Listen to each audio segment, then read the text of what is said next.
आज मैं आपकी जिनसे मुलाकात करने जा रहा हूं उनका नाम है मेजर अनुकूल मेहता।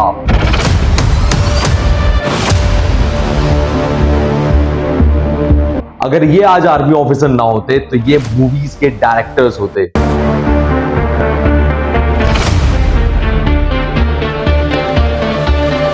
कॉलेज के दिनों में इनको फिल्म से बेहद प्यार था, पर इनका पहला प्यार इंडियन आर्मी बन गई और 2011 में ओटी चेन्नई ज्वाइन किया।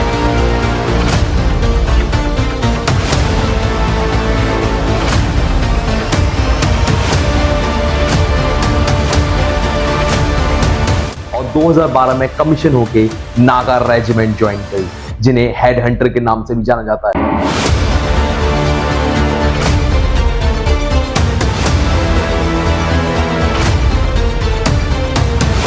उसके बाद उन्होंने चैलेंजिंग पोस्टिंग लेना शुरू करा।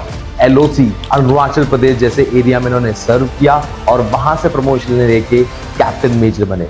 वहां पर भी रुके नहीं और वहां से उन्होंने NSG commando national security guard join किया।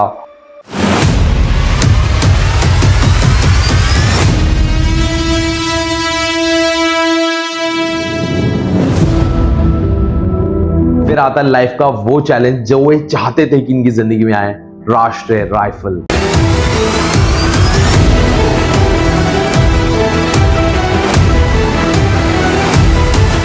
मैंने देखा जब टैंक से जंप करता है ना, वो एक अलग सी फीलिंग देता है कि भाई क्या पावरफुल चीज एकदम से आ रही तुम्हारे पास। अगर टैंक के अंदर बैठ के अगर आपको उसकी पावर करनी है तो फायर करना है कभी, तो जो दुनिया हिला देने वाला है वो होता है सिस्टम।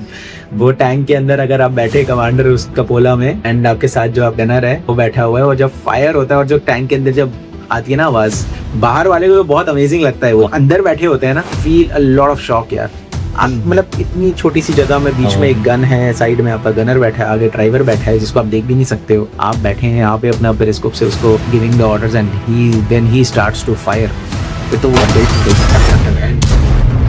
चलिए मुलाकात करते हैं मेजर अनुकूल मेहता सर से। Sir first of all welcome. मैं बता नहीं सकता, जब मैं गाड़ी ड्राइव करके आ रहा था ना, मैं रियलिस्टिक मुझे एहसास हुआ कि यार ब्लैक कैप कमांडो की मुलाकात या तो टेररिस्ट से होती है या एक आम आदमी से। तो भाई लक की बात है, मुन्ना तो गोली के सामने मिलेगा एनर्जी कमांडो के सामने। तो सो मुझे बड़ा लक से महसूस हो रहा है कि, और गूज़बम्प वाली फीलिंग आ रही है कि मैं एनर्जी कमांडो के सामने बैठा हूँ। तो thank you so much sir for giving your time sir. Thank you so much, आप आए इतनी दूर से शुभम। मतलब this is my good luck also कि आप हो यहाँ पे सर। पर ना मैं आपकी जब लाइव देख रहा था, बायो देख रहा था, तो मुझे ना एक बात बड़ा आश्चर्य हुआ। You are the best director in your college, best theatre artist in college, और how the line turn into की आर्मी में, मतलब वहां से तो लाइन बॉलीवुड की तरफ जानी चाहिए थी। तो अभी हम इसके बारे में बात कर ही रहे थे। बट मैंने अपनी फौज में ना लास्ट में जब मैं कॉलेज निकल रहा था तो 2 ही ऑप्शन भरे थे अपने। एक इंडियन आर्मी था और एक एनएसडी था, नेशनल स्कूल ऑफ ड्रामा। तो अब वही as luck would have it, मैं एनएसडी की जगह एनएसजी चला गया। ये उल्टा हो गया। वो तो बहुत सालों बाद आया होगा। बट हाँ, ये रहा, मेरे को एक्टिंग का बहुत शौक था। अच्छा। मतलब मैं चाहता था सब एक्टिंग और डायरेक्शन अगर बोले तो, अगर असली में मैं एक डायरेक्टर बनना चाहता था। अच्छा। क्योंकि डायरेक्टर का इसमें कंट्रोल होता है। अच्छा। तो जब आप चीजें एंड टू एंड कर रहे हो, आपको हर एक बंदे से इंटरेक्ट कर रहे हो। एक्टर का काम तो क्या है कि आप कैमरे के सामने आए, अपनी लाइंस बोली, एक्सप्रेशंस दिए और आप उसको एक्सप्रेस कर रहे हो। बट जो डायरेक्टर है वो एंड टू एंड, मतलब वो कैमरामैन से भी इंटरेक्ट करेगा, उसको स्क्रिप्ट राइटिंग भी अच्छी चाहिए, उसको गाने भी अच्छे चाहिए, उसको एक्टर की एक्टिंग तो चाहिए। सर जब आप बेस्ट एक्टर का अवार्ड मिल रहा था तो आपको भी मतलब कभी लगा नहीं यार एक्टर की वैल्यू ज्यादा होती है? मतलब आपको पागल के लिए मिला है, आपको भिखारी के लिए बेस्ट एक्टर का अवार्ड मिला है। ठीक है, सो कभी लगता नहीं था यार मैं सच में उसे इनेट कर पा रहा हूँ, तो मुझसे बढ़िया क्या ही होगा। एक्टर की ना मुझे ऐसा लगता है कि जो एक रोल है या कैमरा के आगे ही है। जब आप रिकॉर्ड कर रहे हो तब एक्टर तो तभी है ना, उसके बाद तो ही इज अ डिफरेंट पर्सन और नेचुरल उसमें। कैरेक्टर तो तब तक ही है जब आप कैमरा ऑन है, राइट? तो नो डाउट उसकी स्टडी करने के लिए, उसको अपनाने में, अपने अंदर बिठाने के लिए आपको बहुत टाइम लगता है। मैं एक नवाजुद्दीन सिद्दीकी का एक वो देख रहा था पॉडकास्ट उनका, तो उन्होंने बताया कि 21-22 दिन तक वो अपने आप को कमरे में बंद करके 21 ही रोल की प्रैक्टिस करते थे। वो अपने आप, कोई फॉर एग्जाम्पल भिखारी का ही रोल करना, तो अपने आप को पूरा इमेजिन करने के लिए बिल्कुल वो एक कमरे में अपने आप को रह के उसकी प्रैक्टिस। तो यू आर इन द, मतलब इसका फायदा आपको एसएसबी मिला था? एसएसबी में मेरे को फायदा, मैं एग्जैक्टली आपने बहुत अच्छा क्वेश्चन है। थिएटर और जो आर्मी का आपने कनेक्शन बताया ना, तो यहाँ मेरे को इम्प्रोवाइजेशन जो है ना वो बहुत काम है। कि improvisation as in quick decisions लेना, अपना क्विकली आपको अगर आपने मेरे से कुछ पूछा तो उसका आंसर देना। हाँ इंटरव्यू में, एसएसबी के इंटरव्यू में मेरे से क्वेश्चन ऐसा पूछा गया था जिसके लिए मतलब मेरे पास नहीं था, मैं क्या प्रिपेयर करूं, मैं दिमाग में प्रोसेस कर रहा था। उन्होंने मेरे से पूछा कि which was the last book you read, अच्छा तो मैंने बोल दिया 3 मिस्टेक्स ऑफ लाइफ माय हाँ। लाइफ। उन्होंने बोला अच्छा what are the 3 mistakes of your life, अच्छा तो मैंने पहले ये क्यों बता दिया। मैं तीसरी, तो मैंने एक दिन पहले ही हमारा रिटन एग्जाम हुआ था, उसमें रिटन में कुछ ओ तो यार। मेरी, हाँ, तो मेरी राइटिंग थोड़ा सा उसमें खराब आई। मुझे लग रहा था उस वजह से मेरे को नेगेटिव कुछ इम्पैक्ट आएगा, तो मैंने वो बोल दिया वहाँ पे। अच्छा साइक की बात कर रहे हैं आप? हाँ, मतलब I am not sure of the exam, अच्छा साइकोलॉजी ओके। बट मेरे को था कि यार मेरे ये नेगेटिव हो जाएगा। मैंने उनको थर्ड मिस्टेक मैंने कल ही करी है। वो कहते अच्छा कल ही है क्या क्या? आप फर्स्ट जनरेशन ऑफिसर हैं? हाँ। घर में मान गए थे सब फौज ज्वाइन करने के लिए? मेरी दादी थोड़ा सा she opposed when she got to knew कि मेरे को इन्फेंट्री मिल रही है। अच्छा तो कमीशन होने से एक हफ्ते पहले आपको पता चल जाता है कि आपको कौन सी आर्म मिल रही है, इन्फेंट्री, आर्मर्ड, इंजीनियर, जो भी है। उस टाइम पे उन्होंने बोला था जितने पैसे लगते हैं ले लो, लड़के को वापस बुला। तो मैंने कहा यार ये एकेडमी जाने की बात है? पासिंग आउट से एक हफ्ते की पहले की बात है, जब आपको अपना यूनिट पता चलता है। उस दिन को पता चला। अब क्या है कि हमारे पूरे परिवार में और खानदान में दूर दूर तक फौज में कोई था फौज नहीं। में तो एक आवाज बोली तो गूंजी होगी पूरे खानदान तक। कोई बता गया उनको कि भाई ये इन्फेंट्री वाला क्या करता है हाँ। और आर्मर्ड वाला क्या करता है। मैं था इंजीनियर, अरे। तो इन सबको लग रहा था कि हाँ। मैं क्या नाम है, इंजीनियरिंग काम तो यही शहरों में बैठ के हो जाएगा, ये तो हाँ। बैकएंड सपोर्ट देगा। मैं इन्फेंट्री जाके, इसी चक्कर में मेरी दादी ने मेरे को अपने एनडीए के इंटरव्यू में नहीं जाने, वो उसमें नहीं जाने दिया था, एसएसबी में। अच्छा एग्जाम में देके आ गया था, ओके लेटर आया, उन्होंने बोला नहीं जाएगा। अच्छा कि नहीं, ये थोड़ा एक तो ही इस बार भी पता होगा आपको ये वाली सारी चीजें होने वाली हैं इस बार भी? कि इस बार भी रोका जाएगा, ये बोला जाएगा इंटरव्यू इस बार तो आई वाज हेल्प, इस बार तो मैं एकेडमी में था ना। मैंने कहा मैं थोड़ा आऊंगा यार, मैंने अपना 11 महीने 1 साल इतनी मेहनत करी है इस चीज के तो लिए। Infantry was your first choice? Not my first choice. क्या थी आपकी? मेरी आर्मर्ड थी फर्स्ट। अच्छा आर्मर्ड। क्योंकि आर्मर्ड से एक रिलेशन है मेरा पुराना। क्या? मैं जब इंजीनियरिंग कर रहा था तो सेकंड ईयर में I did my internship in HVF. HVF is heavy vehicle factory आवड़ी। Okay अच्छा वहां पे टैंक्स का ओवरहॉलिंग और वो सब चलता है। तो मेरा फर्स्ट इंटरेक्शन वो था। तो आपने टैंक अंदर से भी देखा होगा तो हाँ हाँ, टैंक बनता हुआ देखा यार। एमबीटी अर्जुन का पूरा जो ओहो। वो है, तो काफी अच्छा चला। कौन सी सिटी में? चेन्नई में। अच्छा चेन्नई। लेट्स नॉट रिवील ज्यादा चीजें। अच्छा सॉरी मैं वापस आता हूँ। बट हाँ, वो मेरा फर्स्ट इंटरेक्शन था फौज से। Okay I loved it. जिस अच्छा। तरीके से वो आर्मर्ड वाले आ रहे हैं, टैंक को कैसे रहे टेस्टिंग करने के चक्कर में ना, घुमा रहे, फिर उसके बेल्ट गिरा दी, मतलब बहुत सही था। अब आई डोंट रिमेम्बर कौन से यूनिट के वो थे ट्रूप्स वहां पे, बट इट वाज तो तब मेरा था कि आर्मर्ड में जाऊंगा। अच्छा they were using like a rough vehicle कि उसको कैसे भी करो तोड़ो। लड़ाई हो रही है, अगर वॉर हो रही है तो आप टेस्टिंग तो बिल्कुल रगेड होती है ना यार। टेस्टिंग अच्छा। तो आप बिल्कुल फुल थ्रॉटल करते हो। सर टैंक को जंप करते हुए देखा आपने कभी? हाँ, मैंने अपना महाजन में जब मैं एक्चुअली 1 साल के लिए 2 आए में इन्फेंट्री ऑफिसर एंड सोल्जर। मेरे को 1 साल I went for cross attachment with armoured. अच्छा वो पठानकोट में मैं गया था यूनिट के साथ। तो वहां पे उन्होंने आई गॉट अ चांस दिए उनके ड्रिल्स देखने का, चर्निंग क्या बोलते हैं, और सारी आर्मर्ड का जो मैंने देखा जब टैंक सर जंप करता है ना, वो एक अलग सी फीलिंग देता है कि भाई क्या पावरफुल चीज एकदम से आ रही तुम्हारे पास। अगर टैंक के अंदर बैठ के अगर आपको उसकी पावर करनी है तो फायर करना है कभी। तो जो दुनिया हिला देने वाला वो होता है ना सिस्टम, वो टैंक के अंदर अगर आप बैठे कमांडर उस कपोला में, एंड आपके साथ जो आपका गनर है वो बैठा हुआ है, और जब फायर होता है और जो टैंक के अंदर जब आती है ना आवाज, बाहर वाले को तो बहुत अमेजिंग लगता है वो चीज। जो अंदर बैठे होते हैं ना, they feel a lot of shock यार। मतलब इतनी छोटी सी जगह में बीच में एक गन है, साइड में आपका गनर बैठा है, आगे ड्राइवर बैठा है जिसको आप देख भी नहीं सकते हो, आप बैठे हैं यहाँ पे अपना पेरिस्कोप से उसको you are giving the orders, and when he starts to fire, फिर तो वो बेल्ट निकलती है टक टक टक एंड बम बम बम। इट वाज मेरे लिए बहुत ही ज्यादा अमेजिंग। फिर तो मन कर गया कि आर्मर्ड मिल जाए किसी तरह। मैंने तो बहुत कोशिश करी, बट वही है कि प्यार तो इन्फेंट्री से हो ही गया था। अच्छा इन्फेंट्री से। और आपकी नागा रेजिमेंट है द हंटर, हेड हंटर्स, और आपकी यूनिट तो नई बनी थी, तो आपकी ज्वाइनिंग से 2 साल पहले? बिल्कुल हाँ, 2-2.5 साल पहले। 2-2.5 साल पहले वी वर रेज्ड, और in fact 14th of September is our unofficial raising और बर्थडे आप बोल सकते हैं। मैं जब देखा, वो शॉक की, तो 2 साल पहले बनी है सर की ज्वाइनिंग से पहले। न्यू रेजिंग बोलते न्यू हैं रेजिंग फौज में बोले। इसको, new बट raising। सर आपने रेजिमेंटल स्टोरीज क्या सुनी है? रेजिमेंट जाते हैं तो स्टोरी सुनी मिलती है कि Naga do this, Naga do that. बिल्कुल। क्या सुनी है आपने कहानियां? यार नागा की कहानियां मेरे को लगता है कि सबने ही सुनी हुई है। नहीं सर, सबने नहीं। फिर क्या? अच्छा चलिए, फिर भी थोड़ी सी मैं बताइए। बताता हूँ आपको, नागा का जो शॉर्ट टू फेम अगर बोले, यहाँ लोगों ने कब जाना नागा रेजिमेंट को, वो कारगिल वॉर में थोड़ा सा पॉपुलर, फर्स्ट और सेकंड नागा दोनों थे उस टाइम पे। हाँ, उन्होंने बहुत एक्टिवली पार्टिसिपेट किया। बट उससे पहले 90s में जब बिल्कुल पीक पे था टेररिज्म, तब वन नागा को डिप्लॉय किया गया वहाँ एरिया में। एंड वहां पे न्यूज़पेपर कटिंग है ये, मैं आपको अभी जो हमारी कॉफी टेबल बुक है उसमें दिखाऊंगा। अच्छा। I will show you this हाँ, कि इंडियन आर्मी ने अपना हेड हंटर ट्रूप्स को डिप्लॉय कर दिया है कश्मीर में, जो कि हमारे आदमी काट काट के खा रहे हैं। They are not holding back. और ये स्टोरी हमें सुनाई गई है। अब मेरे को ये नहीं पता ये जो मैं आपको सुनाने वाला हूँ स्टोरी कितनी सच है, लेकिन आप सुना दो। एकेडमी में जब मैं था, हाँ। तो हमारे जो एसएम साहब थे ड्रिल के, वो गोरखा के थे। अच्छा। तो they also wear hat, highlanders बोलते हैं बेसिकली। तो all the highlander troops they wear hat. तो उनके पास हैट, वो हैट है। और मेरे पास जब मेरे रिक्रूटमेंट्स आए और वो उसमें मेरी भी हैट थी नागा की। अच्छा। ठीक है, तो I was wearing that and all. तो उन्होंने मेरे को बुलाया, इधर आओ जी, सी इधर आओ। जी साहब, कौन सा यूनिट में गया है? मैंने साहब 3 नागा साहब। Very good. अब ओटीएच चेन्नई की जो वॉल है, दैट इज उसके साथ ही एयरपोर्ट है चेन्नई का। अच्छा। तो वहां से एवरी 20-25 मिनट एक प्लेन उड़ के जाता रहेगा। तो जब साहब मेरे से बात कर रहे थे तो एक प्लेन उड़ के गया। साहब ने बोला, वो देख रहा है? मैंने कहा जी साहब। कह रहे क्या है वो? मैंने कहा साहब एरोप्लेन है साहब। कहता है कि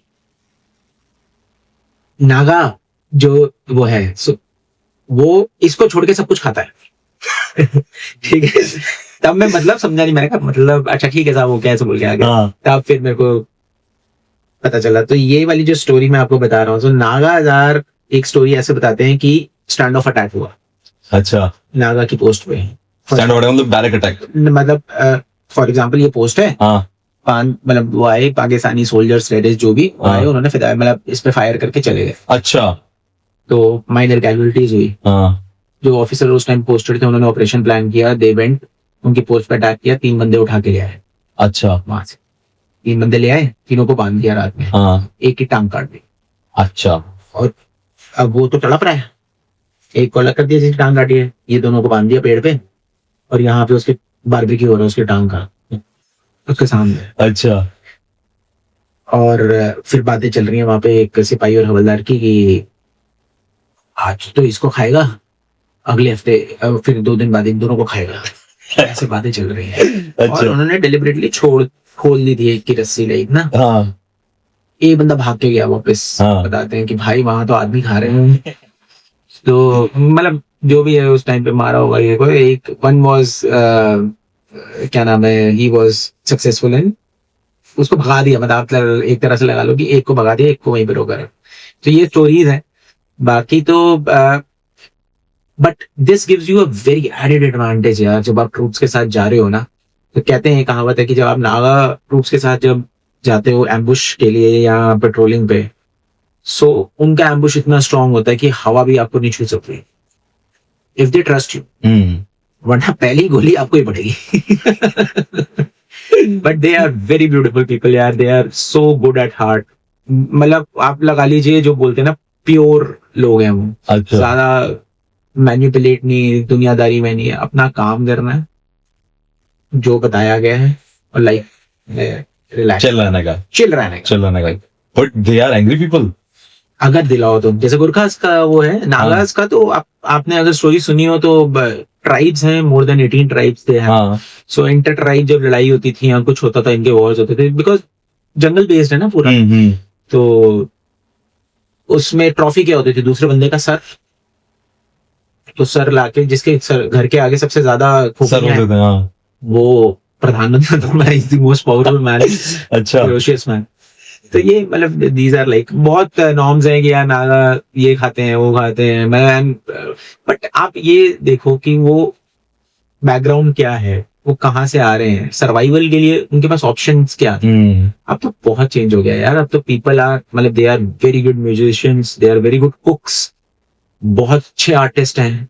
वन, मतलब आप लगा लीजिए handicraft, if you would have seen that hut which was there, हाँ वो भी जाते हुए रिकॉर्ड करने, हाँ वो मेरे यूनिट ने बनाई हुई है. अच्छा दैट हट is made by my unit boys. So, and very good in handicraft, very good in painting, very good creatively, very good firers. उनकी फायरिंग बहुत अच्छी है. So all these qualities are there.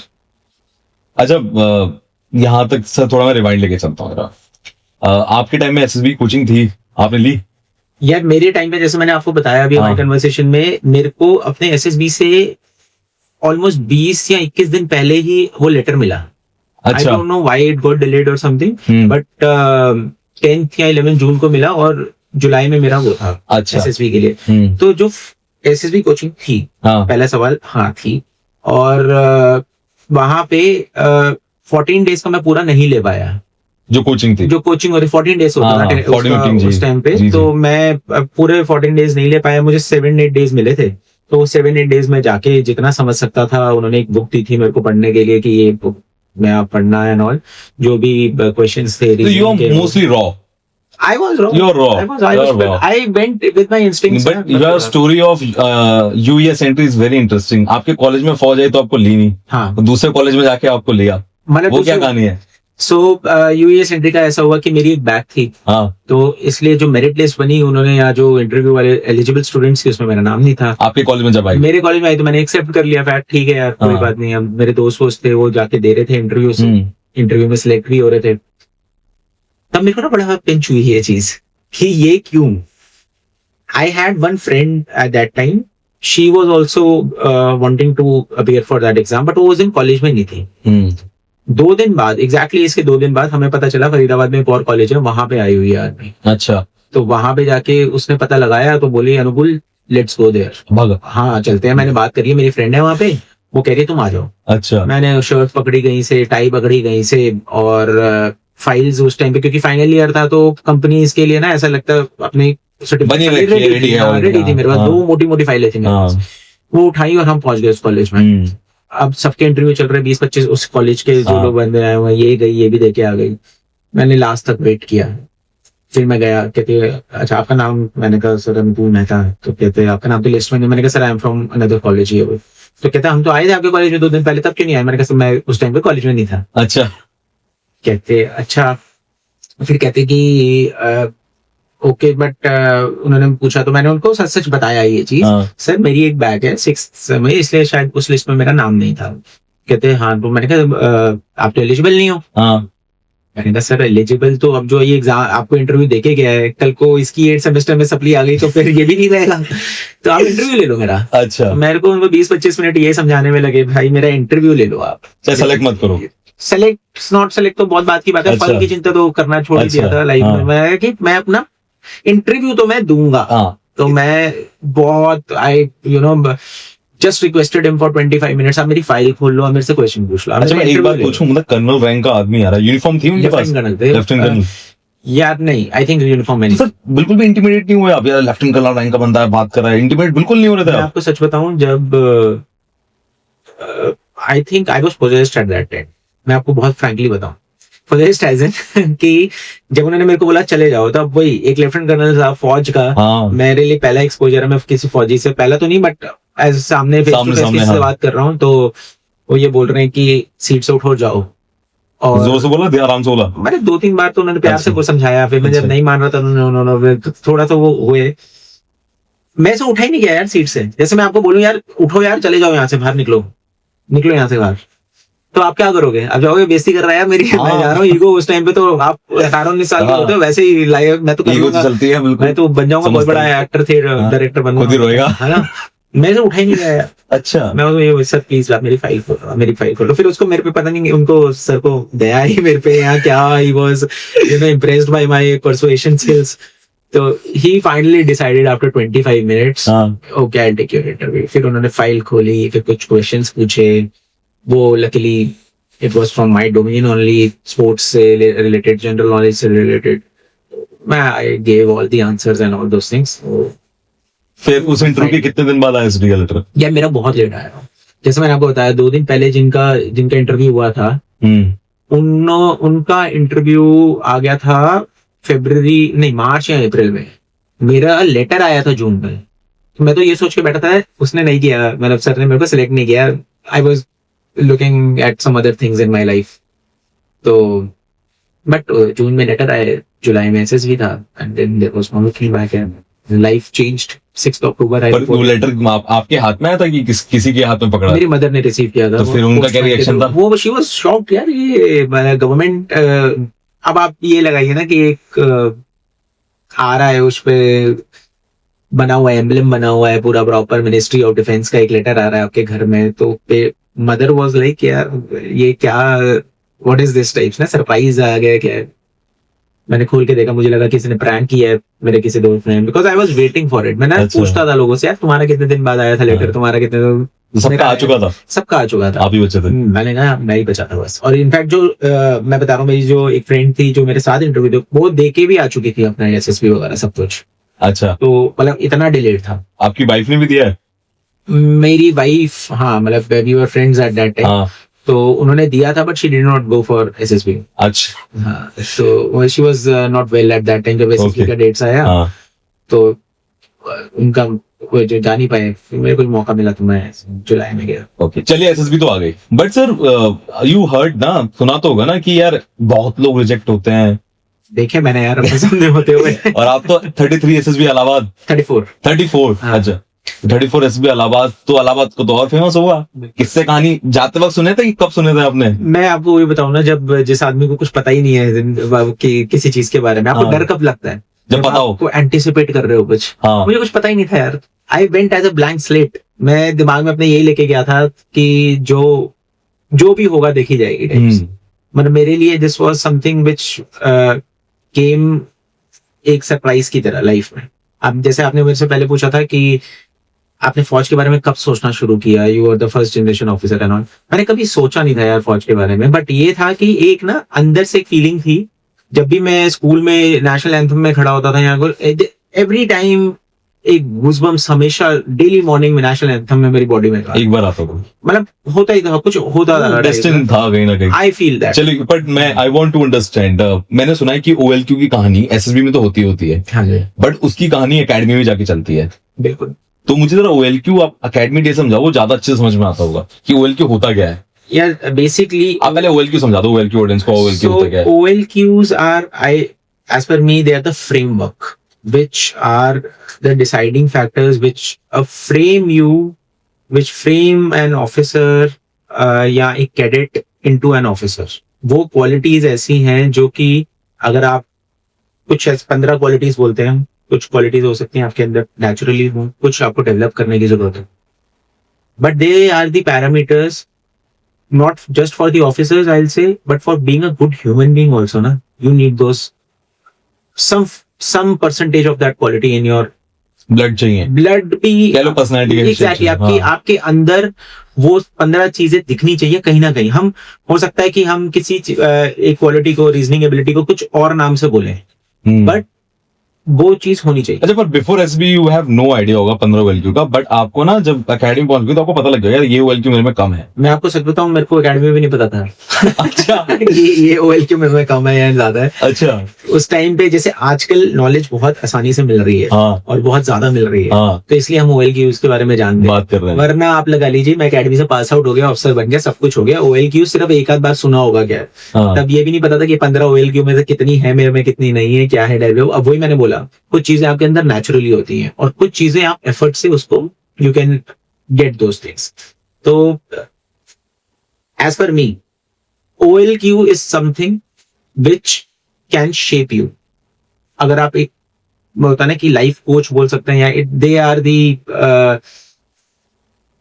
क्या बोल सकते हैं यार उसको, दे आर दी इंग्रेडिएंट्स है मेरे हिसाब से, इंग्रेडिएंट्स हैं, मसाले हैं जो जिंदगी में चाहिए, अगर नहीं है तो दिक्कत आएगी। एग्जैक्टली, और बहुत जरूरी मसाले हैं। हाँ। जो सॉल्ट है वो नहीं होता, काम नहीं चलता, मैंने नोटिस किया है। बिल्कुल। मतलब आप तो सब पहली बार मुझे 15 बार जाना पड़ा एसएसबी, 15 टाइम्स। तो खैर मेरा मेडिकली एक रीजन बन गया था। सो खैर, but what I realize over the life is कि 15 ओएलक्यू मतलब ऑफिस लाइक क्वालिटी में ना काम चलता ही नहीं है लाइफ में। इफ आपने डेवलप नहीं किया, आप सक्सेस पाओगे नहीं, किसी भी फील्ड में नहीं पाओगे। बिल्कुल आपको लेना ही पड़ेगा, कोई और तरीका ही नहीं बिल्कुल है। सही बोला। अच्छा खैर, but do you remember your academy days? Academy के बारे में क्या कहानी सुनी कि वहां रगड़ा होता है, लोग भागे आते हैं, कुछ सुना था? बिल्कुल सुना था। अच्छा, फिर? एकेडमी के बारे में मतलब आप लगा लीजिए जो ट्रेन का सफर था, हाँ और उसके बाद जो बस स्टेशन से लेकर हम मोटी चेन्नई तक जब पहुंचे तब हाँ। एक बिल्कुल दुगदुगी लगी हुई थी दिमाग में। अब कोई बोलेगा रोलिंग कर दो, अब कोई कुछ बोलेगा रोलिंग। हालांकि ये सारे वर्ड्स भी मेरे को ट्रेन में ही पता चले, वहां पे ऐसा होता है, ये रगड़ा होता है, वो रगड़ा होता है, कीचड़ में रोलिंग करा देते हैं, ये कर देते हैं, वो स्ट्रिप करा देते अभी हैं। इंटीमेट नहीं हो रहे थे कि यार ये क्या है? मैंने मतलब इंटीमेट तो डर तो लगता है उस टाइम पे, मतलब जब पता चलने लगे ना, जब आपको ज्ञान मिलना शुरू हो जाता है तब आपको डर लगना शुरू हो जाता है कि यार अच्छा ऐसा भी होता है, अच्छा ऐसा भी होता है, अच्छा ऐसा भी होता है, चलो कोई बात नहीं, चलो जो होगा देखी देख जाएगी। जाएगी। फिर धीरे धीरे करके जब वो होना शुरू हुआ साथ में, हाँ तब पता चला कि यार लाइफ ने तो अलग ही टर्न ले लिया है। मैं आई स्टिल रिमेम्बर, मैंने आपको बताया थिएटर करता था मैं, हाँ। तो मेरे वाल ऐसे इतने इतने लंबे लंबे थे, हीरो बिल्कुल ऐसे स्टाइल। वो हाँ। अपना राधे भैया की तरह बिल्कुल बीच की मांग निकाली हुई थी। अच्छा उससे पहले ही मैं एक रोल के लिए तैयारी कर रहा था एक्चुअली, वही सेम भिखारी का। अच्छा। इसके लिए बाल लंबे लंबे चाहिए थे, अच्छा तो मैं अपना वैसे पहुंच गया वहां पे। हाँ तो एक दिन बताया, हमें जब पहुंचे नेक्स्ट डे बोला कि हेयर कट होगा, तो मैं बार्बर के पास बैठा हुआ हूँ ऐसे, and this is true thing, I am not making it up. हाँ मैं ऐसे बैठा हूँ और बार्बर को बोल रहा हूँ कि एक काम करना भैया, इसमें आप यहाँ पे एक नंबर लगा देना, पीछे ऊपर से ऐसे छोड़ देना, और यहाँ पे आप जो पीछे की लेंथ है थोड़ी ट्रिम कर देना। पता नहीं मैं क्या सोच रहा था उस टाइम पे कि मैं वापस जाके वो रोल करूंगा या मेरे बाल की लेंथ कम नहीं होगी या मैं ना। कहता अच्छा ठीक है हो गया। हाँ, उसने ट्रिमर लिया, ठक ठक ठक 3-4 बार मारा, मैं बिल्कुल खत्म। तो मैंने कहा, ये क्या कर दिया? कहता है पीछे देखो सारे ऐसे ही हैं। मैंने कहा यार तो लाइफ में ये एक मेरे को बहुत अच्छा बड़ा एक बार ना surprise लगा। मैंने नोटिस किया कि जब आप पहले बार छोटे बाल करा दो आप चीकू जैसे लगते हो, हाँ। ये पिचके हुए आम जैसे लगते हो, गुठली बिल्कुल जैसे। बिल्कुल, मैं आपको अपनी पता नहीं एकेडमी की ट्रेनिंग की भी है मेरे पास फोटोग्राफ्स, मैं दिखाऊंगा अच्छा। आपको। एनएसजी की भी है, तो मैं तो 3-4 बार करा चुका हूँ, ये वाला एग्जाम मेरे साथ हो चुका है। अच्छा एनएसजी की ट्रेनिंग में हुआ, कमांडोज की ट्रेनिंग में हुआ, हाँ। फिर एकेडमी में तो है ही। हाँ तो वो पहले आपको पहले गंजा करेंगे, अच्छा उसके बाद फिर थोड़ा थोड़ा करके आपको लीवर। अच्छा, but do you remember your days? मैं थोड़ा पीछे था ना दोबारा एसएसबी में, इंटरव्यू में क्या हुआ था याद है कुछ? ये शक्ल तो हमेशा याद रहती है इंटरव्यू ऑफिस में, नोटिस किया है। ऑफिसर की शक्ल भी याद है, उनसे मेरे को अपना इंटरव्यू भी मोस्टली अगर आप बोलो तो चीजें याद है मेरे को अच्छा, इंटरव्यू की। कुछ था ऐसा जो मतलब आपको आज तक ऐसा याद है यार ये पूछा गया था मेरे से? हाँ हाँ, मेरे को बिल्कुल, जैसे मैंने आपको बताया अभी हाँ। वो 3 मिस्टेक्स ऑफ माय लाइफ वाला, तो सुनाई दिया था मैंने आपको किस्सा। क्या था? मैंने नहीं सुना एक्चुअली, वो तो ऑफ कैमरा बात हो रही थी। अच्छा, तो हाँ। मैं आपको बताता हूँ। तो बेसिकली क्या हुआ, मैं इंटरव्यू के लिए गया, तब हमारा जीटीओ टास्क चल रहा था। हाँ तो हमें ये सिखलाई मिली थी कि भाई जब इंटरव्यू हो तो बिल्कुल प्रॉपर अपनी मफ्तीज में जाके टाई टोई लगा के जाना है अपने, और अपना जो चेस्ट नंबर है उसको अच्छे से साफ सुफ करके जाना है। हम जी वहां पे जीटीओ टास्क चल रहा था, मिट्टी में लोटपोत हो रहे थे, कोई फट्टी बल्ली कर रहे थे, कोई जुगाड़ अपना इधर उधर। तो बोला chest number this from this to this, आओ इंटरव्यू स्टार्ट। जी टूरिस्ट में जाओ। तो हमने बोला कि अच्छा, ये लगा कि टाइम मिलेगा चेंज हाँ, करने का, तो हाँ, हम हाँ। जाने लगे अपनी लाइन की तरफ। कहते लाइन लो नहीं, एक आओ ऐसे सीधा जाओ। ऐसे चलो। वहां पे पहले तो और आप डाउट में आ जाते यार, हमें तो ये बताया गया था, ये तो बाकी सारे तो बिल्कुल ड्रेस्ड अप होके गए थे और हमें ऐसा करके बंदे भेज की रहे तरह हैं। भेजा है। फिर ठीक है, अब जो हो रहा है तो क्या कर सकते ठीक है। है ना। गए इंटरव्यू के लिए, उन्होंने पूछा, फॉर्म भरा हुआ था मैंने, तो उसमें से पहले they started asking me questions and all. They asked me कि आपने you have written that you like reading books. हाँ तो तभी मैंने चेतन भगत के नॉवेल्स रीड करना स्टार्ट किए थे। हाँ तो कहते हैं आपने लास्ट बुक कौन सी पढ़ी है? मैंने बता दिया 3 मिस्टेक्स ऑफ माय लाइफ। हाँ उस टाइम पे ही आस्क्ड मी अच्छा what are the 3 mistakes of your life, आप बताओ। जी। तो एक दो मैंने बताई कि मैंने इंजीनियरिंग कर ली, वो पहली मिस्टेक थी। दूसरा, इंजीनियरिंग के लिए घर वालों की एफडी तोड़वाई, इंजीनियरिंग कोचिंग के लिए, वो दूसरी मिस्टेक थी। तीसरा फिर बोला, तो मेरे दिमाग में आया कि I was a little psyched up. मेरे को लग रहा था कि एक एग्जाम हुआ था उससे रिटन, आई थिंक साइकोलॉजी का होगा। हाँ। तो उसमें मेरी राइटिंग बहुत खराब आई थी क्योंकि बहुत जल्दी जल्दी लिखा था मैंने। हाँ तो मैंने बोल दिया थर्ड मिस्टेक तो मैंने कल ही करी है। Hand writing. तो ही वाज लाइक अच्छा कल, ये बड़ा प्रॉम्प्ट आंसर दिया है। कहते क्यों? मैंने कहा sir I wrote in a very bad handwriting, अच्छा, so I think I that would. Do you remember his face? He is a clean shave beard. नहीं, ही हैड मुस्टैचेस, अच्छा लिटिल ग्रे हेयर, ओके। वो थे। तो अब exactly तो मैं नाम नहीं सर, ऑब्वियसली तो जरूरत भी नहीं होती, नाम- पर पता भी नहीं होगा उस टाइम हाँ, आपको। तो I remember But- he was a nice guy. अच्छा बट उसके बाद उन्होंने उन्होंने एक स्माइल करके मेरा एग्जाम ऐसे देखा, फॉर्म में पता नहीं क्या, कहते नहीं that will not matter, don't worry. अच्छा, जब वो थोड़ा थोड़ा लिखते होंगे आप इंटिमेट होते थे कि यार ये क्या लिख रहे हैं बार बार बीच बीच में? मैं ये इंटीमेट तो नहीं, बट मैं हाँ ये समझ जाता था कि यार ये मैंने कुछ ऐसा बोला है जो he is noting it down, तो आपको पता है ना, आप बोल रहे होते हो ना कुछ, तो आपको दिमाग में पता होता है कि आप हाँ। सही बोला या गलत बोला। हाँ हाँ सही चीज पे लिख दिया तो यू फील कॉन्फिडेंट, हाँ गलत चीज पे बोला तो then you have to course correct उसी टाइम पे, हाँ कि अब मैंने ये चीज बोल दी, शायद ये मैं ही नहीं सेटिस्फाइड तो अगला बंदा क्यों होगा, आप समझ रहे हो? ये सारी चीजें आनी तो जो चाहिए। आपने थर्ड मिस्टेक बताई उन्होंने कुछ लिखा होगा, एक्ट करते होंगे। नहीं, उन्होंने, मैंने बताया ना आपको, उन्होंने अपने एप्लीकेशन ऐसे देखा, हाँ। कहते नहीं ऐसा, दैट विल नॉट इम्पैक्ट। इतनी गंदी हैंडराइटिंग है। अच्छा, पीआई की फॉर्म को देख के बात करें आप।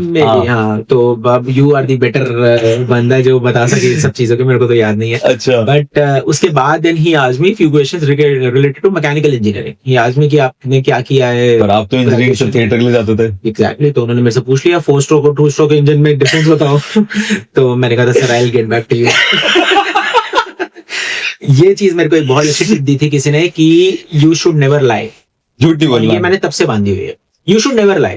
पर सर ओरल एग्जाम में ना ऐसा होता है कि यार जवाब नहीं देंगे तो मार्क्स कैसे मिलेंगे, तो वहां पर नहीं लगा कि यार मैं जवाब नहीं दूंगा, बाद में कह दूंगा मुझे। ओरल एग्जाम में, बट मैं आपको इसमें बताऊंगा, हाँ। इसमें भी ना मेरा ना शुरू से ये था कि when you know thing explain it beautifully. पहले से ही पता ना, मतलब ये यार वही बता रहा हूँ, थिएटर की थोड़ी थोड़ी क्वालिटीज थी अच्छा। उसमें ना। जब आप कर रहे होते हो तो आपका दिमाग चलता है कि सामने वाले बंदे को क्या सुने। आप अपने डायलॉग्स इम्प्रोवाइज करते हो बीच बीच में, पता है कि ऑडियंस को ये नहीं जो क्रैक हो रहे हैं या पंचलाइन लैंड नहीं हो रही, तो आप इम्प्रोवाइज करते हो ना। सही बात है। तो वी सी मेनी आर्टिस्ट जो कि बाद में इंटरव्यू में बताते हैं ये लाइन तो थी नहीं स्क्रिप्ट, मैंने अचानक से बोल दी। तो ये आर्टिस्ट को अंदर से एक पता चल जाता है यार, जब इम्प्रॉम्प्टू करना। इनफैक्ट अभी भी मतलब अगर हम बोल रहे हैं तो कुछ लैंड करेगा कुछ नहीं करेगा, हाँ। बट हमारा तो मतलब इट इज हाँ, मैं बात करते तो बात कर रहे हैं, तो ये स्टोरी है, तो इसमें that will not make a difference. But तो जब मैंने ये बोला कि I get back to you, तो उन्होंने नोट कर लिया उस चीज को। 2-3 चीजें और पूछी, इंटरव्यू खत्म हो गया। करेक्ट। फाइनल दिन कॉन्फ्रेंस वाले दिन he asked me the question अच्छा कि you are told me that you will get back to me, but अब इस पे तो ये जब मैंने बोला, I went back, I called my friend from college, मैंने कहा भाई मेरे को लिखवा। 2 स्ट्रोक 4 स्ट्रोक समझाया। को पायलट नहीं होता था ना, गूगल भी इतना नहीं चलता। मैंने भाई 2 स्ट्रोक इंजन के 3 पॉइंट बता और 4 स्ट्रोक इंजन के 3 पॉइंट बता। तो मैंने उससे पूछे, कॉन्फ्रेंस में गया, I was expecting that he will ask पूछेगा। अच्छा, किसी ने बता भी दिया होगा जो तू छोड़ेगा ना वो वहां पूछेंगे जरूर। ये मेरे को, हाँ एग्जैक्टली ये उन्होंने बोला था कि ये ऐसा मत बोलना कि अगर तू किसी चीज पे गेट बैक टू यू करके आया तो फिर भाई वो गेट बैक टू यू करके आई हो। पूछेगा। If you see this is a very important quality for an officer. क्यों ऐसे क्यों? क्योंकि यार देखो कि फॉर एग्जाम्पल पहली बार मैंने आपसे कुछ पूछा है ना, I heard you saying also कि गलती कर कोई बात नहीं, कोशिश करनी नहीं छोड़नी चाहिए, and then your will to learn should not stop. हाँ बिल्कुल। आपने मेरे को ये बोल दिया कि मैं you will get back to me और you will help me in future, और मैं लड़ाई का सिनेरियो लेते हैं, ट्रूप्स के साथ आ रहा हूँ सर बैकअप लेके, और मैं पहुंचा ही नहीं, तो जो वहां पे लोग हैं वो तो गए ना यार। हाँ, खत्म हो गया, अपनी बात का पक्का नहीं है। बात का पक्का है।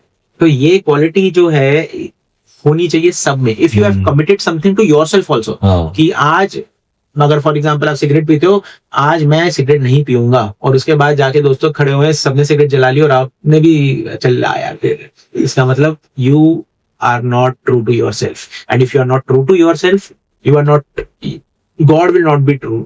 वो बोलेगा फिर भगवान ने जो देना है ना वो भी फिर नहीं। मैंने एक बात देखी सर, जब आप अपनी बात के पक्के नहीं होते ना तो विश्वास होना खत्म हो जाता है। देखिए मैंने एक बात नोटिस की, जब इंसान मर जाता है तो उसके एक्शन याद रखे जाते हैं, और जब इंसान जिंदा होता है तो उसके शब्द याद रखे जाते हैं। बहुत बढ़िया बात बोले आपने, वेरी नाइस, बहुत बढ़िया बात बोले आपने, क्या बात। बट ये रियली मैंने नोटिस किया है, मतलब ऐसा था that I have a very bad habit. जब मैं ऐसे भी तैयारी करता था, बहुत एंगर आता था, गुस्सा मुझे खतरनाक लेवल का, एंड मैं ना मतलब लिटरली पुलिस वाले से तक लड़ लिया करता था, दैट और खतरनाक होता था। Then over of the period time I realize कि व्हाटएवर यू स्पीक ना, सामने वाले को नहीं पता लगता what's your heart is, how clean person you are, but the moment whatever you speak वो ही सत्य उसके लिए बन जाता है। और क्या है, आपका इससे प्रमाण की जरूरत नहीं है ना फिर। वो क्यों सोचेगा तेरा दिल कैसा बड़ी है ना, तो क्यों सोचेगा कि यार अंकुल मैं तो दिल का बहुत अच्छा होगा, लेकिन आज मेरे को गाली देके चला गया, कोई बात है ना। वो उसको मेरे दिल से क्या करना है, मैं तो बोल गया ना उसको। आपने सुना भी होगा यार, बर्ड्स जो चोट देते हैं वो आपको कोई घातक से घातक हथियार नहीं देता है ना। आपने किसी को बार में कुछ गलत कि वो उसके दिमाग में बैठ जाएगा, वो उसकी रियलिटी बन जाएगा, कहीं ना कहीं सोचता रहेगा वो उसके बारे में। Words play a very important role, that's why you have to stick by your word. Promise is a promise यार, एंड वो बोलते हैं ना मैन्स वर्ड और ये वो चीजें, तो यही तो है। तो फिर मैं पढ़ के गया उस चीज के बारे में, मैंने समझाया उनको ये होता है 2 स्ट्रोक, ये होता है 4 स्ट्रोक। और शायद मुझे समझ आ गया होगा तो मैं तो सिलेक्ट भी कर लिया उन्होंने। अच्छा सर, क्या चौड़ा है इलाहाबाद? आपके टाइम में कितने लोग सेलेक्ट होते याद है? यार हम ऑलमोस्ट, मैं बताता हूँ आपको रेशो क्या था। We were close to 500, more than 450 and close to 500, ये मेरे को याद है। 480 के करीब थे शायद हम। बाप रे। तो पहले सेकंड डे कितने लोग आए थे? सेकंड डे कितने लोग पहुंचे? मतलब सिलेक्टेड, हाँ, हम 4 ग्रुप्स बने थे, शायद 42 के 40, 42, हाँ, है ना। बड़ा ग्रुप था। और फाइनली वी गॉट रिकमेंडेड 8। उस 8 में से भी सिर्फ 2 लोग थे हम ऐसे जो कि मेडिकली फिट थे। अच्छा। 6 जो मिलता है ना शायद TR, TR, वो सब मिला था। 2 Temporization, TR मिला था और बाकी 3 को 4 को TR मिला था। उसमें से फिर 2 बंदे आए थे, तो हम टोटल 4 गए थे अपने SSB से। E4 वाले आई रिमेम्बर। तो आप लगा लो 480 कुछ में से। घर बताया कि ऐसा हो गया है? मैंने कॉल घर किया को था? पहले तो तीसरे दिन बात तो होती थी हाँ। पेरेंट्स से, तो तीसरे दिन कॉल किया जब कैसा चल रहा है ये वो। मैंने कहा बढ़िया चल रहा है वो, कहते क्या लगता है? मैंने कहा वो तो पता नहीं, लेकिन मैं अगर सेलेक्ट नहीं हुआ दोबारा नहीं आऊंगा। अच्छा, ऐसा क्यों? ये क्या फीलिंग आई? पता नहीं यार, मेरे दिमाग में उस टाइम पे ना मतलब ये था कि मैं अपना सब कुछ दे रहा हूँ इस वक्त, और मैं दे भी रहा था। मैं बहुत पुट इन मार रहा था, and put in the sense in terms of keeping काम, हाँ होल्डिंग माई सेल्फ बैक, हाँ। और अपना एक बेस्ट वर्जन देने के लिए सबके साथ। इंटरव्यू वगैरह हो तो आपको पता है, साइकोलॉजिस्ट वगैरह वो तो निकाल लेते हैं आपके अंदर से। हाँ। आप उनके सामने कितना भी फेक करना जाओ, आप वो आपके अंदर से चीजें निकाल लेंगे। लेकिन जो मेरा वहां पे एक होता है ना, एक एफर्ट लगता है टीम के साथ रहने में और वो सब चीजों में, वहां पे आई थॉट कि I was doing my best. मतलब अपनी तरफ से कोई कमी नहीं छोड़ी थी मैंने। ऐसे मदर को बोल दिया था मैंने कि मैं अगर अभी सिलेक्ट नहीं हुआ दोबारा नहीं आऊंगा, क्योंकि मेरे दिमाग में कहीं ना कहीं था ना एक्टर बनना है, डायरेक्टर बनना है, बट वही है। ये अच्छा, फिर इफ वी गो अहेड, आपकी लाइफ में एनर्जी भी आया था, वो कैसे आया आपकी लाइफ में? वो मेरी लाइफ में आया था, आप लगा लीजिए आई से अ वेरी प्लेजेंट सरप्राइज बोल लो, या मैनिफेस्टेशन बोल लो। तो पहला प्रोविजन था आपका? इससे पहले भी प्रोविजन दिया था आपने? हाँ, NSG का पहला था। नहीं, उससे पहले किसी भी कमांडो कोर्स किया। अच्छा, कमांडोज किया था, वायुस अपने, मैं सारे कोर्स JC वगैरह सब कर लिया था मैंने। अच्छा। NSG का जो मेरा था वो इट वाज बैक इन 2019 अक्टूबर का, मेरा अक्टूबर से दिसंबर वाला जो प्रोबेशन का टाइम था उसमें मेरा नाम आया था। अच्छा। मैं उससे पहले अरुणाचल में पोस्टेड था, और Arunachal was high altitude 17,000 feet. वहां पे आई गॉट अ कॉल कि you are select for the probation and all, and you have to report in Manesar. But over the year जो हम SSB में सुनते हैं, OLQ, social adaptivity, determination, organising ability, do you realise कि ये तो यार जो सिविल लाइफ में उससे तो बहुत तगड़ा है। सिविल लाइफ में हम कुछ नहीं होता। मतलब अगर आप आज की पेरेंट्स देखो तो क्या होता है, बेटा तू पढ़ ले बस, मैक्स तू पढ़ ले बस, तू जो खेलना है बस खेल ले, इससे तो कुछ ऑन नहीं होता। तो पर द मोमेंट यू गो, मैंने एक आर्मी की बड़ी अच्छी बात सुनी है कि आर्मी में कोई आपको रिस्पॉन्सिबिलिटी देता नहीं है, you have to take it. Very nice. तो ये इसके पीछे क्या रीजन है, क्या कहानी है? कुछ है आपके पास, कुछ याद है आपकी पहले क्या थी? Responsibility taking and giving. यार रिस्पॉन्सिबिलिटी जो है ना, it is I think one of the OLQs also, इसमें आता है कहीं ना कहीं one of its form, sense of responsibility. So एक सेंस ऑफ रिस्पॉन्सिबिलिटी अगर आपके अंदर नहीं है ना, तो you will not be trusted. जैसे आपने बोला ना, you will never be a team player, और you can I think never do a task as it is supposed to be done. Sense of responsibility is something कि आपने कुछ onus लिया और आपने उसको कंप्लीट किया काम।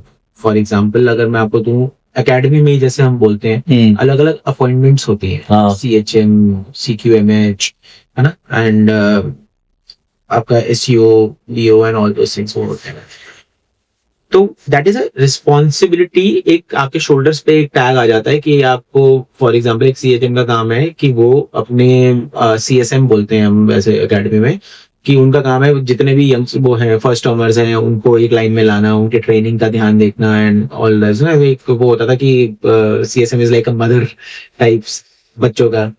तो वैसे मैं पहली गाली भी उसी से खाते हैं। हाँ, वो माँ तो सब कुछ करेगी ना भाई, माँ तो प्यार भी करेगी और भी लगाएगी। अच्छा। तो उनका काम है कि फर्स्ट नंबर्स को बिल्कुल लाइन में लाना। अच्छा। तो एक वो रिस्पॉन्सिबिलिटी, अब एक सीएसएम अगर अपनी ड्यूटी ठीक से नहीं करेगा, हाँ। वो नहीं बताएगा शेड्यूल या ट्रेनिंग उनको नहीं ठीक से इम्पार्ट करेगा, हाँ। गाइडेंस या नहीं देगा, तो वो पूरी एक आप लगा लो पूरा बैच खराब हो रहा है। सो ऐसे ही एक इंडिविजुअल उस पे यार, if I am not taking a certain responsibility जो कि मेरी टीम में है, फॉर एग्जांपल आर्मी में मोस्टली चीजें टीम्स में ही करते हैं, है ना, आप सिंगल मैन अफेयर है ही नहीं वहां पे, it is all team, one for all for one. तो अगर मेरी टीम में फॉर एग्जांपल मैं एक नेविगेशन या शॉर्ट मेरी कैट उसमें जा रहा हूं मैं, तो अगर मेरा काम है नेविगेशन का और मैं नेविगेट ठीक से नहीं कर पा रहा हूँ, तो अब मेरे को जाना था चाइना में, पहुंच गया जापान। आप समझ रहे हो? मैं समझ रहा हूँ आपको। तो पर वॉलेंट्री कभी रिस्पॉन्सिबिलिटी लिया आपने? आपको दी नहीं किसी ने? इनिशिएटिव होता हाँ, है। कब लिया है? कुछ याद है? मतलब यार- I don't want time, location, operation, but क्या था? कुछ कहानी याद है? आप एकेडमी की बात कर रहे हो? कहीं की बता तो कहीं की सर। यार, ऐसे तो बहुत आपको है यार एक जो initiatives लेना, बड़ा हाई रिस्किंग हो।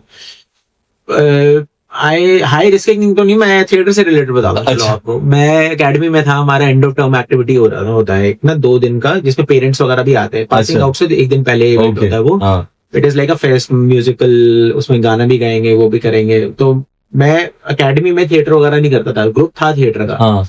तो मैंने नहीं किया, मैं फोटोग्राफी में जा अच्छा। आई वाज लाइक कि थोड़ा मैंने नहीं करना थिएटर, मैंने दिखाऊंगा अपनी ये वाली साइड, अलग चीज करनी है लाइफ में। तो एक मेरा कोर्समेट था, उसने बोला यार मैं थिएटर ग्रुप में आना ना, ये बन नहीं पा रहा है कुछ। तो मैंने उसको 1-2 आइडिया दे दिया, उसको पसंद आ गया, उसने अपने जाके वहां बताया अपने ग्रुप में।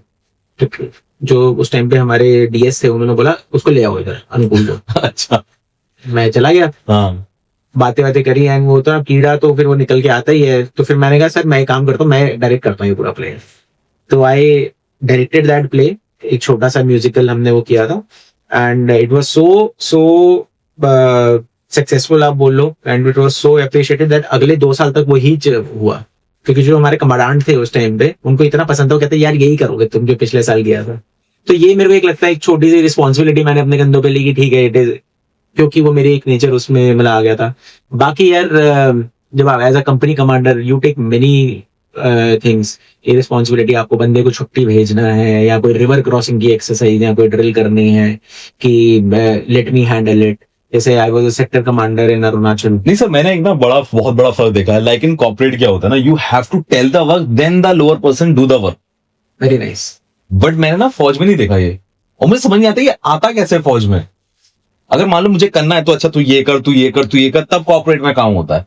एंड दे आर लकिंग कि यार मतलब महीने के पहली तारीख को सैलरी आ जाएगी, खत्म, फिर अगला महीना। और फौज में ऐसा नहीं है। आपको कई होगा तो शायद सैलरी भी नहीं पता, मैंने कई बार ऐसा सुना है कि सैलरी भी नहीं पता होता कई हो तो। फील्ड में सैलरी क्रेडिट हो रही है, वो घर वाले कर रहे हैं, उसका आपको पता ही नहीं है कि अकाउंट में क्या आ रहा है, क्या नहीं आ रहा है। कैसे नेचर कैसे आता है फौज यार में? ये फौज के ना जो एक आप लगा लो डीएनए में हो जाता है। आप जब ट्रेनिंग कर रहे होते हो ना, हाँ। उस टाइम पे आप ये नहीं सोचते मेरी सैलरी कितनी है। हमारा पता नहीं कितना 3-4 हजार रुपए स्टाइपेंड आता था, वो भी कहाँ जाता था पता नहीं। पहली बार मैंने डेबिट कार्ड अपने पासिंग आउट पे चलाना सीखा था उस हाँ। टाइम पे। एंड आप इन सब चीजों से ऊपर हो जाते हो यार। कैसे, वही तो जानना है, वो कैसे हो जाता है अपने आप ऊपर? यार ट्रेनिंग में ऐसा क्या हो जाता है? क्या ट्रेनिंग में ना, आप सबसे पहली बात तो आपको टाइम नहीं मिलता इन सब चीजों को सोचने का, हाँ। On a very practical notify से, कि हाँ। आपको टाइम नहीं दिया जाता फालतू की चीजों पे, इन सब चीजों के बारे में सोचने का। You have to concentrate on your next task. It is all task based. अगर मेरे को सुबह उठना है, ड्रिल करनी है पहले, उसके बाद पीटी जाना है, उसके बाद मेरे को अपनी क्लासेस अटेंड करनी है, उसके बाद मेरे को अपना लंच भी करना है, फिर वापस आना है, चेंज करना है, फिर दोबारा गेम्स के लिए जाना है, वापस आना है, उसके बाद मेरे को दोबारा क्या नाम है, इवनिंग अपनी जो हमारा स्टडी पीरियड होता है वो मेंटेन करना है, फिर सीनियर्स आपको बुला लेंगे। नहीं, ये तो ऑटोमेटिक शेड्यूल का पार्ट हो गया, but why no one ever tell you कि यार तुमको ये करना है, करो। देखो ये ना बताया जाता है फौज में, लेकिन दोबारा नहीं बताया जाता। मतलब जैसे मैंने फॉर एग्जाम्पल आपको टास्क दिया, मैं आपका कंपनी कमांडर हूँ, हाँ। आप मेरे सीनियर जैसे हो, हाँ। जैसे साहब ये फॉर एग्जाम्पल एक हमें पोस्ट बनानी है, हाँ। तो ये जो पोस्ट है इसको यहाँ पे होनी चाहिए, इसमें 2 बंदे खड़े होने चाहिए। हाँ। अब वो जैसे साहब इतने एंटरप्राइजिंग है अगर, हाँ। तो वो अपने आप ईंटों का जुगाड़ कर लेंगे, सैंडबैग का जुगाड़ कर लेंगे, उसमें खिड़की बना देंगे, कितनी उसमें लूप होल छोड़ने हैं वो बना देंगे, वो अपना उनका वो ले जाएगा, क्योंकि हाँ। उनके उनका काम, उनको टास्क मिले, एक सेंस ऑफ रिस्पॉन्सिबिलिटी आ जाती है यार। एक आपको ना अपने काम का आपको पता है कि अगर एक कॉन्फिडेंस भी होता है कि अगर इस बंदे ने मेरे को टास्क दिया है तो ये कुछ सोच समझ के बोल रहा होगा। अच्छा, एक बात और मेरे को ना बड़ी फौज की अजीब लगती है कि ये आई कैसे। देखिए कॉर्पोरेट में क्या होता है ना, आप बैठो कॉर्पोरेट में, हमेशा नजर ना मोबाइल, एक इसलिए होता है मोबाइल टच करना अलाउ नहीं होता, बट हमेशा घड़ी पर टाइम देखने के लिए जरूर क्लिक होता रहता है। अच्छा अब 6 बज गए, अब 6 बज गए, अब 6 बज गए। पर मैंने फौज में देखा है, if the work is not done, काय का घर, काय का आराम, काय का बिस्तर, वो एटीट्यूड कैसे आता है? आपको यार जब किसी चीज से प्यार हो जाता है ना, तो हर एक को थोड़ा प्यार होता है। तो अब वही वाली बात है ना, जिसको नहीं होता तो ऐसा थोड़ा है कि आपको all are my fingers are not equal, right? हाँ सही बात है। सारी उंगलियां अलग अलग होती हैं। हाँ लेकिन जब एक सिस्टम, एक माहौल ही ऐसा होगा यार, जब आपको पता है कि फॉर एग्जाम्पल हाँ हम 4 लोग यहाँ पे, अगर 5 लोग बैठे हुए हैं यहाँ पे, हाँ और यहाँ पे हम 2-3 या 4 लोग बिल्कुल डिटरमाइंड है यार, ये क्या बढ़िया, वो पता है ना कि हमें कुछ करना है जिंदगी में, हम पढ़ाई करेंगे यार, हम आईआईटी क्लियर करेंगे ही करेंगे, पढ़ाई करेंगे। वो एक नेचुरल फीलिंग आ जाती है जब आप ग्रुप का पार्ट हो जाते हो ना।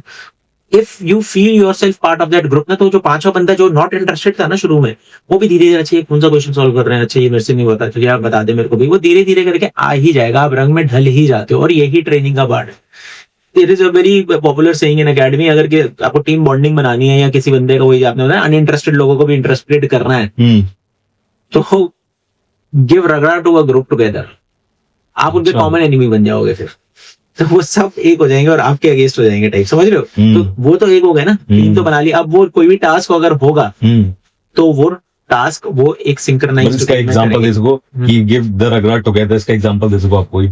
यार अकेडमी में जैसे सेशंस होते थे हमारे, हाँ तो उसमें अगर फॉर एग्जांपल हमारी प्लेटून को बोल दिया कि पट्टी परेड करनी है, पट्टी परेड इज लाइक कि 30 seconds go and change your clothes, इस फलानी रिग में चेंज करके वापस आ जाओ, हाँ। या इस फलानी रिग में चेंज करके, यहाँ आपको स्ट्रिप करा दिया वहीं सबके सामने, और बोला अपनी अपनी बाल्टियां लेके आओ, पूरा पानी पी जाओ 10-20 लीटर, हाँ फिर उल्टे मार रहे हो आप, अब उसी उल्टी में फिर रोलिंग भी कर रहे हो आप। अच्छा हाँ, उसके बाद वरना हम दोनों हैं, मेरे को बोल दिया बेंड हो जाओ, आपको मेरे ऊपर बिठा दिया, फिर बोला पुशअप मारो।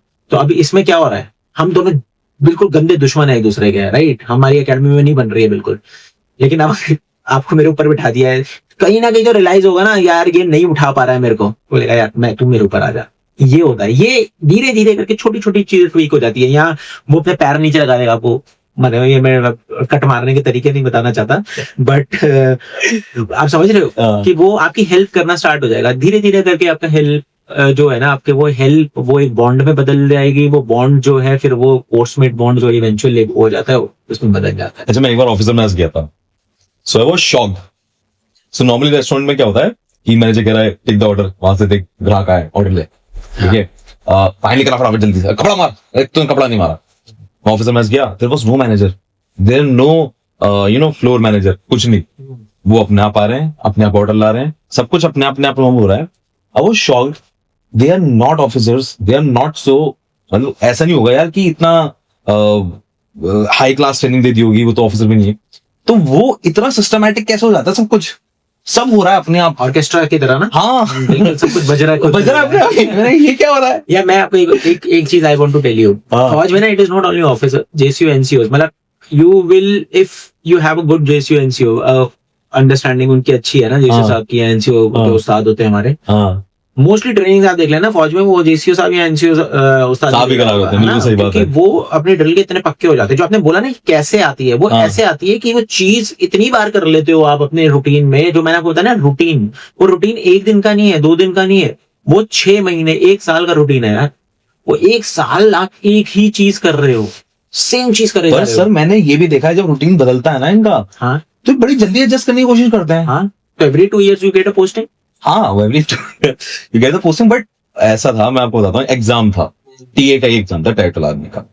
सो आई वाज स्टैंडिंग आउट, और एक बार अंदर जाने का मौका मिला, तो हुआ क्या, ओमा शीट, अब उनको तो अंदाजा नहीं है कि ओमा शीट कैसे फिल करवानी है, वो ओमा शीट में गलत फिल करवा दिया। ओके, दैट गाय गो, फटाफट गया, फटाफट लाया, फटाफट करेक्ट करा, फटाफट सही करा, फटाफट आगे बढ़ाया। बिल्कुल।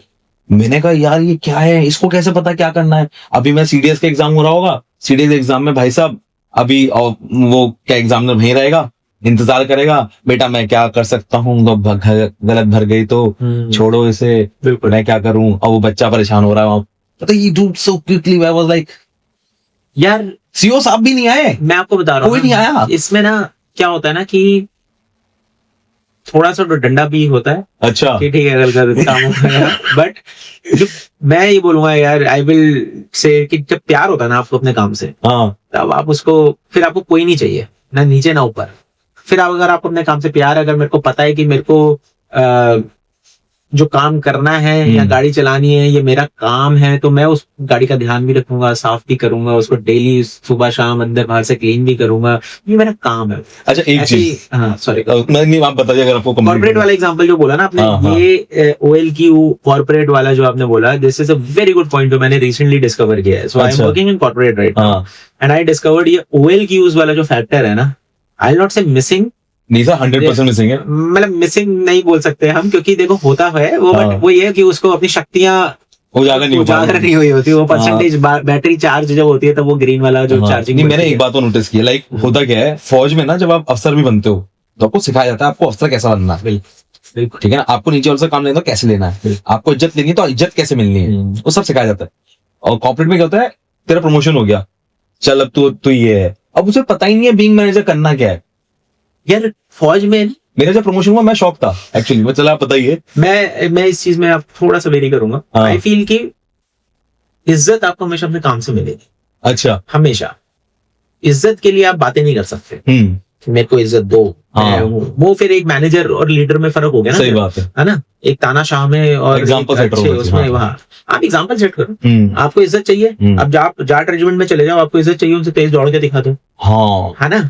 तो यहाँ आपको किसी और, फॉर दैट मैटर किसी भी ट्रूप्स में आपको बंदों से ये रिस्पेक्ट चाहिए कि ये मेरी रिस्पेक्ट करे, कंपनी कमांडर साहब, तो कंपनी कमांडर साहब को वहां पे होना पड़ेगा ना गेम खेलने गेम के में लिए उनके खेलना है, साथ। और बेहतर होना पड़ेगा। हाँ, बेहतर नहीं भी हो, अच्छा। बंदे बेहतर कर देते हैं यार, अच्छा। They are so beautiful people यार, हाँ। They are so loving people. फौज में उनको चाहिए हमारे साथ हो, बस हमारा साहब हमारे साथ है, साहब को तो वैसे ही उड़ा देंगे वो। मैं आपको बता रहा हूँ, बहुत प्यार है।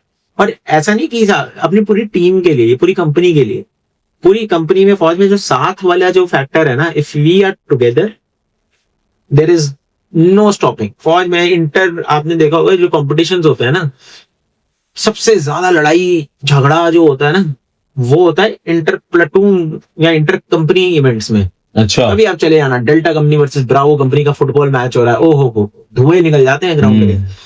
तो यहाँ इंटर प्लेटून अगर मैच हो गया, प्लेटून 2 प्लेटून 1 का वॉलीबॉल मैच हो गया, नेट फाड़ देंगे यार वो उसमें, क्योंकि वहां तो बिल्कुल ही बॉन्डिंग आ जाती है। मतलब आप समझ रहे हो, अब मैं समझ रहा हूँ आपकी ये बात। जो निकालने वाला एग्रेशन भी निकालना है, या हाँ। अपने जो बैच से प्यार वाला है वो मेरी। बस सर एक बात समझाओ, आपने बड़ी ना एक बात मतलब एकदम पॉइंट सी कर दी। कॉर्पोरेट में क्या होता है, घर में भी देख लो आप, छोटा सिखाना होता है ना, इरिटेशन होने लगती है। वहां नहीं होती, एक ऑफिसर रूम में है और छोटा सिखा रहा है। बहुत बढ़िया पॉइंट बोला यार आपने, वेरी नाइस पॉइंट। छोटा सिखाने वाली बात ना, फौज में ना वही वाली बात है, गुरु तो गुरु होता है यार। हाँ। ये थिंकिंग आनी नहीं, चाहिए। ये तो घर में भी बोलते हैं बट हो नहीं पाता। मैंने अकेडमी देखा में देखो ना, आप जब अच्छा। अपनी ट्रेनिंग कर रहे होते हो, हाँ। तो आपको जो ऑफिसर की ट्रेनिंग वहां पे, मैंने आपको बताया ना, कौन करा रहे हैं, एनसीओ जो है अपने उस्ताद, ड्रिल उस्ताद करा रहे हैं, पीटी उस्ताद करा रहे हैं, एनसीओ ही है ना सारे। हाँ, हाँ। और सर तो एक ही है यार, वो उन्होंने उस टाइम पे उनके पास बहुत काम है। और जो आपकी फायरिंग की ट्रेनिंग करा रहे हैं, सब एनसीओ जेसीओ साहब लोग ही हैं, है ना। तो आपके दिमाग में तो शुरू से ये है ना कि भाई साहब, तो वो लास्ट में जब बोलते हैं ना, तो आप बोलते हो साहब, साहब आप मत साहब बोलो। लिटरली ऑफिसर्स में ये होता है, लास्ट में जब आप कमीशन हो जाते हो, आपके सितारे लग जाते हैं, तो आपके ड्रिल उस्ताद, पीटी उस्ताद आके बोलेंगे जैन साहब आपको, मतलब it is a very proud feeling कि यू मेड देम प्राउड, कि आपका उनकी मेहनत क्या है कि आपको पासिंग आउट आगे तक जाए, है ना, एक पीस में आप पासिंग आउट हो जाओ without any medical category and all. जब आप उनको वो चीज बोलते हो ना, तो उनके लिए बहुत प्राउड फीलिंग है। बट अंदर से एक बात है कि आप तो गुरु हो मेरे यार, आप कैसे वो कर रहे हो। सो ऑल, पर सर एक जो होती है ना, जैसे चलिए ये तो हो गई एकेडमी तो इंसान बच्चा भी होता है तो वो मान लेता है under, but once you know commission in the फौज, उसके बाद जूनियर सिखा रहे हैं, तो कभी लगता है कि यार अब यार कोई ऐसी सिली बेवकूफ ना हो जाए, या मैं ऑफिसर आदमी हूँ, लगता है कभी यार देखो, जो लाइन है ना एक डिसेंसी और एक उसकी, हाँ वो तो क्रॉस कहीं भी नहीं होनी चाहिए, राइट। हाँ अगर ये चाहे कॉर्पोरेट हो या फौज हो, और फौज में इस चीज का बहुत ज्यादा ध्यान रहेगा। अगर कोई जेसीओ साहब या एनसीओ साहब आपको उस्ताद अपना उसको कुछ बोलना भी होगा ना, आपको, आप जैसे वायोस करते हो, आप तो ऑफिसर्स तो बन ही गए हो, वहां पे वेपन ट्रेनिंग कर रहे हो आप यहाँ पे, तो वो आपको ऐसे ही बोलेगा साहब, उसके सांप से सुन जाओगे आप कि ये मेरे को गाली पड़ रही है, हाँ, तो बस वो सांप ही बोलेंगे आपको, अच्छा, ऐसे थोड़ा इज्जत बोलेंगे देते कि हुए। हाँ, ऐसे नहीं बोलेंगे कि अनुकूल मेहता, ना, अरे भाई वो बोलेंगे साहब, अनुकूल साहब गलत कर रहे साहब, ऐसे सिखाया था क्या मैंने, तो वो जब होता था यार ये उतना ही काफी है, वो अच्छा। समझदार आदमी के लिए इशारा ही काफी है, Okay. तो ऐसे उनको भी पता है यार, फौजी हैं वो, कल को जाके यूनिट में वही एनमी कमांडर बन जाएगा, आप समझ रहे हो, तो समझ रहे ये हो। डायनामिक्स है, सबको बैलेंस तो सबको ही बनाना पड़ता है, बट वो अच्छा। उस टाइम पे वो सिखा रहे हैं। अच्छा, एक बात और, मेरे को ना अभी एक रील आई थी सामने, तो वो ना एनसीसी के कैंडिडेट्स को वो कर रहे होंगे, मतलब क्या कहते हैं, ब्रीफिंग कर रहे होंगे सब। तो उसमें क्या हुआ कि सिपाही रैंक का बंदा वो बोला कि तुम कैसे बच्चे हो, जब तुझसे कोई एक तेज भागता है तो तुमको लगना चाहिए कि उससे तेज तो मैं भाग के दिखाऊंगा। ये कॉम्पिटिटिवनेस जन्म कैसे देती है फौज में, और वो भी पॉजिटिव। कॉर्पोरेट में नहीं देखी मैंने कोई, मतलब कहीं भी नहीं देखी मैंने, कहीं मतलब पूरे फील्ड में नहीं देखी कहीं।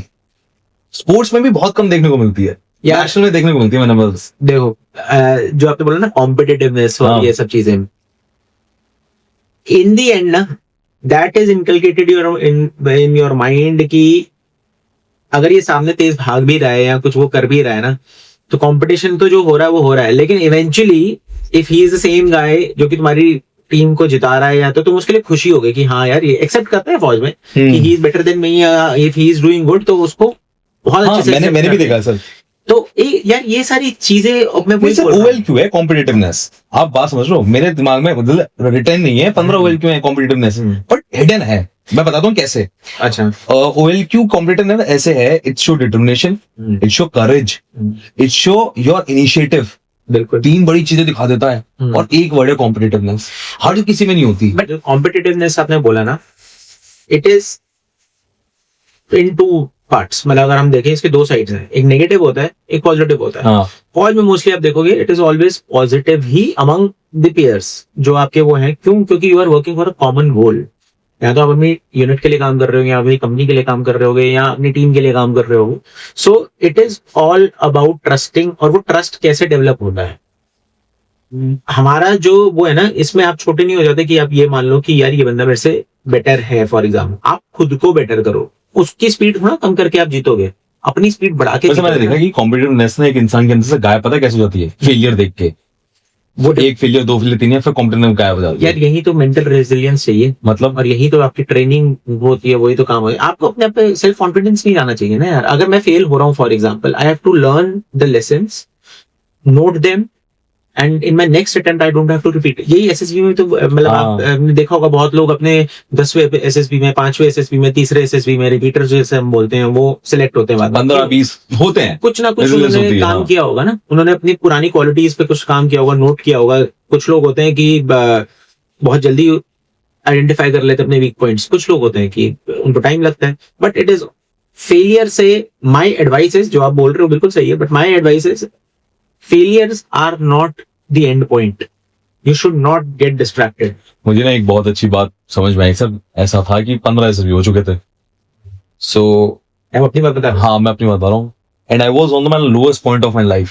We are, you are good, six pack भी है, सब है, तूने ये काम किया, तूने वो काम, रजिस्टर भरे हुए हैं, टेट के इंटरव्यू के तूने पता नहीं कितने मॉक दे लिए वगैरह, तूने इस चक्कर में यूट्यूब चैनल भी चालू कर लिया वगैरह वगैरह। सारी मेरे दिमाग में एक दिन थॉट चल रही, and I don't know from somewhere I realize something sir, कि some people will get success maybe in first attempt, some may get in a 5th attempt, some may get in 50th attempt, and some may not get in that task, and this will happen in entire life। हर जगह होता ही रहेगा। उसको हो सकता है इसे पहले वाले में मिल गई हो, और हो सकता है कि तुझे इसमें 10 अटेम्प्ट भी नहीं मिल रही, और हो सकता है अगले वाले में तुझे पहले में मिल जाए, उसको 10 में भी ना मिले, and this will go up to the end of the life. And people जब फेलियर और सक्सेस को दिल पे ले लेते हैं ना, वही एंड हो जाता है। क्योंकि जब आप आखिरी पड़ाव पे भी होगा ना मृत्यु के, और चलने की कोशिश करोगे, वही फिर सक्सेस फेलियर की कहानी आ जाएगी, मैं चल पा रहा हूँ, मैं नहीं चल पा रहा हूँ। सांस लेना भी हो जाता है, हाँ, चलना तो बात में, बिस्तर पे सांस नहीं आता। तो इसमें एक बात हमेशा याद रखना, जो कि मैं बहुत ऐसा पर्सनली, सांस, हाँ चलिए हर बोलिए। किसी को मुकम्मल जहां नहीं मिलता, किसी को जमीन तो किसी को आसमान नहीं मिलता। अरे क्या बात ठीक है भाई, हर बंदे की गेम अलग है, हाँ। हर बंदे की मूवी अलग है। I believe very firmly that your life is your movie, you are the hero. Now it is up to you how you want to see ठीक। Your movie, you know, and कैसे हो रही है या वो कैसी स्टोरी हो रही है, वो तुम्हारे पे डिपेंड है। तो the best thing is process. अच्छा, सांस से मुझे याद है, होली चैम्बर याद है सर आपको?